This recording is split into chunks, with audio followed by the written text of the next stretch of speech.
Eh bien, bonjour à toutes et à tous, c'est Météo37, j'espère que vous allez bien en tout cas, moi ça va super et aujourd'hui on se retrouve pour cette nouvelle vidéo, ce nouveau point météo où nous allons parler de la situation à venir à partir du milieu de semaine prochaine avec ce suivi de l'ouragan Kirk, l'ouragan Kirk qui est actuellement au bon milieu de l'Atlantique, qui est en train de remonter vers les eaux de l'Atlantique Nord et qui va se diriger progressivement dès le début de semaine prochaine vers l'Europe de l'Ouest. Alors, dans cette vidéo, je vais vraiment vous faire juste un suivi de l'ouragan Kirk. Je vous referai un point météo certainement demain, là pour vous parler un petit peu plus en détail de ce qui va se passer la semaine prochaine, c'est-à-dire l'épisode Sévenol et en somme l'épisode de forte pluie à venir sur une bonne partie est du pays à partir de ce lundi 7 octobre, et on reparlera aussi donc des différents risques d'orage, notamment d'épisodes pluvieux orageux à venir en début de semaine, un petit peu toute cette agitation là, et ensuite on parlera de l'ouragan Kirk, mais là dans ce point météo je vais exclusivement vous parler de l'ouragan Kirk, des différents scénarios qui ressortent actuellement par les modèles, parce qu'on commence à en savoir un petit peu plus quand même, et essayer de vous expliquer un petit peu ce qui pourrait se passer sur notre pays. Voilà, donc actuellement, comme je vous ai dit, l'ouragan Kirk il est au milieu de l'Atlantique, en catégorie 4, catégorie maximum, il n'ira pas plus loin, il n'ira pas en catégorie 5, ça reste un ouragan majeur, l'un des plus forts de cette saison des ouragans 2024, Donc Kirk n'est pas non plus du pipi de chat, très loin de là, un ouragan de catégorie 4 forcément. Donc il va remonter progressivement vers l'Atlantique Nord, évidemment en arrivant vers les eaux plus froides de l'Atlantique Nord, il va commencer à s'affaiblir, catégorie 3, catégorie 2, catégorie 1, alors arrivé ici du côté de l'ouest et du nord des Açores, là il arrivera en catégorie 2, puis certainement en catégorie 1, c'est à partir de là qu'il va vraiment fortement régresser au niveau des catégories, avant de devenir certainement une tempête tropicale, puis surtout de devenir après une tempête extra-tropical, puisqu'il va perdre de ses caractéristiques tropicales, cet ouragan Kirk. Donc à partir du moment là où il arrivera proche de l'Europe de l'Ouest, on parlera de tempête extra-tropicale. En somme, une tempête normale, une tempête en tout cas des latitudes tempérées, de nos latitudes à nous, parce que certes, Kirk va conserver un cœur chaud, mais un cœur chaud n'est pas le seul paramètre à prendre en compte pour parler de caractéristiques tropicales. C'est-à-dire que quand vous avez une dépression qui normalement était tropicale, qui s'alimente en petite partie du jet, mais qui s'alimente surtout par de l'air polaire sur l'Europe du Nord et de l'air subtropical pour se creuser par conflit thermique, ce n'est pas une caractéristique tropicale, c'est une caractéristique des latitudes tempérées, de nos latitudes à nous. Donc non, un Kirk ne sera pas tropical, n'aura pas des caractéristiques tropicales en arrivant du côté de l'Europe de l'Ouest, mais sera bien une tempête extra-tropicale de nos latitudes à nous, de latitude tempérée. Voilà, donc je vais vous présenter les différents scénarios actuels. D'abord celui de GFS, l'un des plus impressionnants, l'un de celui que l'on veut le plus actuellement, enfin évidemment ça dépend de qui nous en tout cas passionnés de météo on veut le plus, c'est-à-dire l'ouragan Kirk qui se dirige progressivement vers le nord-ouest de l'Espagne, en tout cas qui passe très très proche du nord-ouest de l'Espagne, qui engendre d'ailleurs une forte tempête sur ces secteurs-là.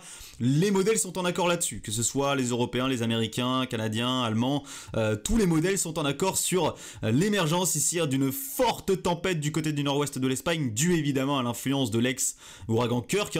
Donc là, ce serait des rafales très très violentes du côté du nord-ouest de l'Espagne, qui dépasseraient extrêmement facilement les 130 km/h sur les côtes, qui du côté des reliefs ici du nord-ouest de l'Espagne atteindrait facilement les 150-160 km/h, atteindrait aussi facilement les 100-110 km/h à l'intérieur des terres du côté des plaines du nord-ouest de l'Espagne. Donc là ce serait réellement une forte tempête, une tempête puissante du côté du nord-ouest de l'Espagne, mais ça c'est pas ce qui nous intéresse, nous ne sommes pas espagnols, nous sommes français. Et regardez ce que propose GFS par la suite, c'est-à-dire que l'ex-ouragan Kirk entre très très rapidement en interaction avec l'air polaire. On voit très bien cette langue bleue qui nous vient directement d'Europe du Nord, qui s'infiltre à l'intérieur ici de l'ouragan Kirk, c'est tout simplement l'alimentation donc en air polaire de l'ouragan Kirk. Et donc à partir de ce moment-là, nous avons un conflit thermique extrêmement important puisque Kirk, en arrivant, va nous ramener de l'air subtropical bien chaud. Forcément, c'est un ex-ouragan. C'est donc une dépression qui était remplie d'air chaud subtropical. Et donc, avec l'arrivée de cet air polaire qui va venir alimenter une partie de la dépression, on va avoir un conflit donc thermique très important entre air polaire et air subtropical. Donc ça va permettre un creusement très important de nouveau de la dépression Kirk, et c'est à partir de là que les modèles ne sont pas en accord, c'est à partir de là que nous avons des différences, c'est au moment de l'interaction avec l'air polaire tout simplement. Et vous allez voir les prochains scénarios et vous allez voir à quel point l'interaction avec l'air polaire est extrêmement importante. C'est le rôle majeur, c'est ce qu'il nous faut majoritairement, c'est cette interaction avec l'air polaire. Donc GFS lui voit une très grosse interaction avec cet air polaire et donc un nouveau creusement en arrivant tout simplement sur l'Europe de l'Ouest. On voit très bien Kirk qui a perdu un petit peu en intensité, qui se retrouve à 975 hectopascales en arrivant au large du nord-ouest de la péninsule ibérique et qui ensuite se recreuse de nouveau jusqu'à 960 hectopascales en arrivant sur le nord de notre pays, puisque donc nous avons ce conflit thermique qui lui permet de nouveau d'avoir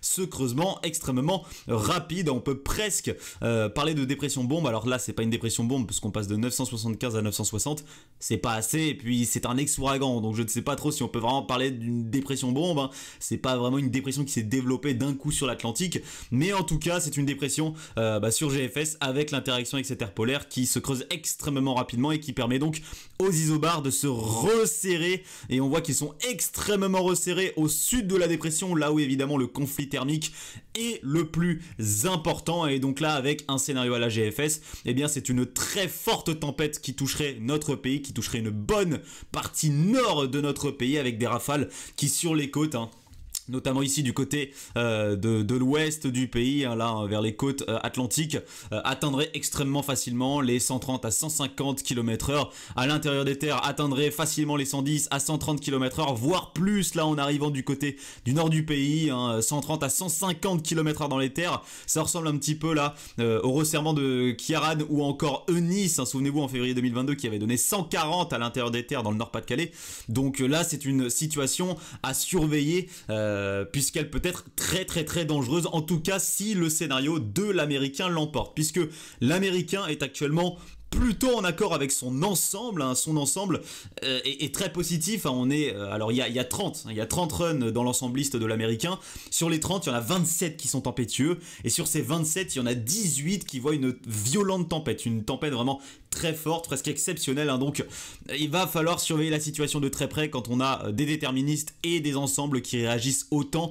Ce n'est pas à prendre à la légère. Et Icon est pareil que GFS, regardez, c'est la même réaction. La dépression qui entre fortement en interaction avec l'air polaire, conflit thermique, nouveau creusement en arrivant sur notre pays, là jusqu'à 965 hectopascales.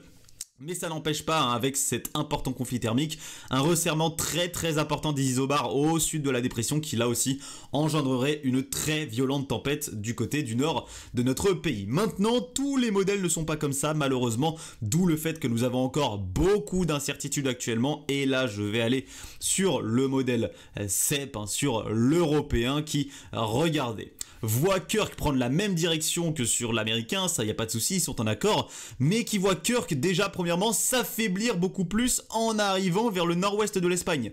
Souvenez-vous, sur les américains, on était ici à 975 hectopascales et la dépression était un petit peu plus ici, au nord, au large vraiment du nord-ouest de l'Espagne. Alors que là, vous voyez que l'ouragan est presque limite au large de l'ouest de l'Espagne et est à 985 hectopascales, donc bien plus faible. Donc le problème de cette dépression qui est plus au sud que sur GFS, c'est une interaction mais qui va être extrêmement compliquée avec l'air polaire, puisque regardez ce qui va se passer, notre cher ex-ouragan Kirk va flirter avec l'air polaire mais ne va jamais réellement entrer en interaction avec lui, et donc la dépression ne pourra jamais se creuser. S'il n'y a pas cette interaction avec l'air polaire, la dépression ne se creusera pas, elle restera aux alentours des 980-85 hectopascales, pourrait engendrer un coup de vent, voire peut-être limite une tempête classique selon le resserrement des isobars et le conflit thermique qu'on aurait au sud de la dépression, mais en somme ça ne nous donnerait pas une situation énorme comme sur l'américain ou l'allemand.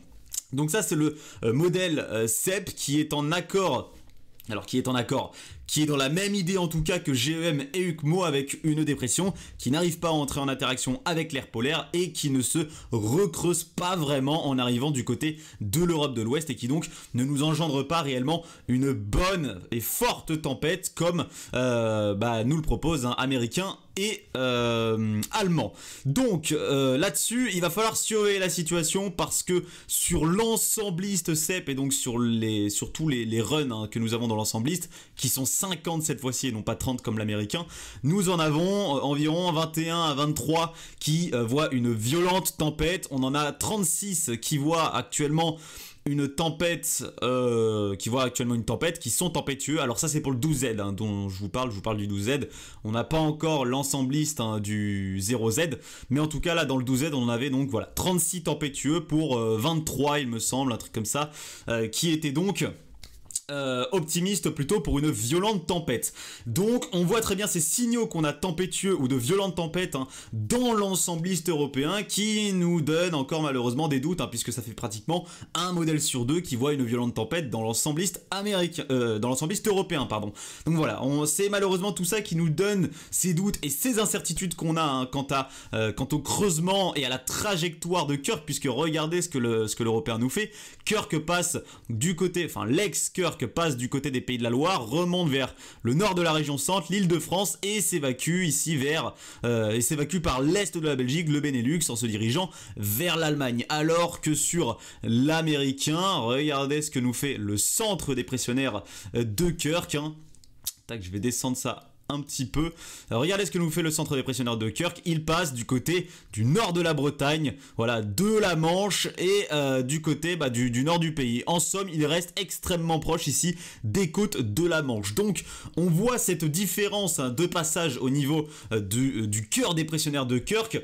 Et donc, c'est ça qui va déterminer si oui ou non on aura cette interaction avec l'air polaire. GFS est plus au nord. Il voit la dépression, le cœur dépressionnaire passer plus au nord, donc forcément l'interaction est plus importante avec l'air polaire. Et apparemment, ce serait un petit décalage d'à peine 100 à 200 km qui serait vital. Donc il va vraiment falloir surveiller les modèles, il va falloir surveiller les prochaines mises à jour là, dans les prochains jours. Je vous ferai un point météo, comme je vous ai dit, demain encore pour vous reparler de cette situation. Mais en tout cas, la situation reste sous très très haute surveillance au vu du potentiel que nous modélise encore certains modèles, notamment comme l'américain et l'allemand, avec une très violente tempête du côté du nord du pays. Donc on reparlera évidemment de tout ça dans un nouveau point météo demain, dans lequel je vais vous affiner un petit peu plus la situation, surtout à venir dans le sud-est du pays avec cet épisode Sevenol. Je vais pas y rester 10 minutes sur cet épisode Sevenol, ce sera certainement 5-6 minutes au début du point, avant ensuite de revenir évidemment sur l'évolution de Kirk et de son évolution notamment du côté de l'Europe de l'Ouest. Voilà, donc maintenant pour les passionnés de météo, prions pour que GFS ait raison, que cette dépression soit suffisamment au nord pour entrer en interaction avec l'air polaire nord-européen et permettre donc ce creusement très important de l'ex-Kirk, en espérant que donc UCMO, CEP ou encore GEM ait tort avec ce passage du centre dépressionnaire un petit peu trop au sud qui empêcherait cette interaction avec l'air polaire nord-européen. Merci à tous donc d'avoir suivi ce point météo, j'espère avoir été le plus clair possible, j'espère que vous avez compris le plus possible les différences actuellement que l'on a sur les modèles. Et d'ailleurs oui, dernière chose que je vous ai pas dit, donc la zone d'incertitude elle est ici, du côté entre les Pays de la Loire, le nord du Centre-Val de Loire, l'Île-de-France et le sud du Nord-Pas-de-Calais et la Manche. Elle est vraiment là, cette zone d'incertitude sur le centre dépressionnaire de Kirk. Donc dans tous les cas, ce qu'on sait, c'est que la dépression de Kirk va nous influencer, elle va nous apporter aussi beaucoup de pluie, il faut le savoir, on n'en parle pas beaucoup, on parle surtout des vents évidemment au vu des signaux qu'on a sur les modèles actuellement, mais Kirk pourrait nous apporter aussi beaucoup de pluie, avec des cumuls très importants, notamment du côté du nord-ouest du pays, dont nous reparlerons également, puisque c'est très important d'en parler. Des sols très mouillés, détrempés malheureusement, peuvent fragiliser la tenue des arbres avec de fortes rafales de vent et donc favoriser la chute d'arbres par exemple. Et évidemment avec tout ce qu'il est tombé maintenant depuis des mois et des mois, on peut avoir des risques de crues, des risques d'inondation très importants. Donc on va reparler de tout ça en détail évidemment dans les prochains points météo demain, mais aussi en début de semaine prochaine. Donc merci à tous d'avoir suivi ce point. Merci aussi pour votre soutien, vos encouragements sur le dernier point météo qui a explosé les records de points météo sur la chaîne. On est actuellement aux 12 000 vues, je crois, c'est énorme. Et merci à tous ceux qui se sont abonnés aussi. Ça me soutient énormément et ça m'encourage à continuer tout simplement l'aventure avec vous et à suivre toutes ces situations.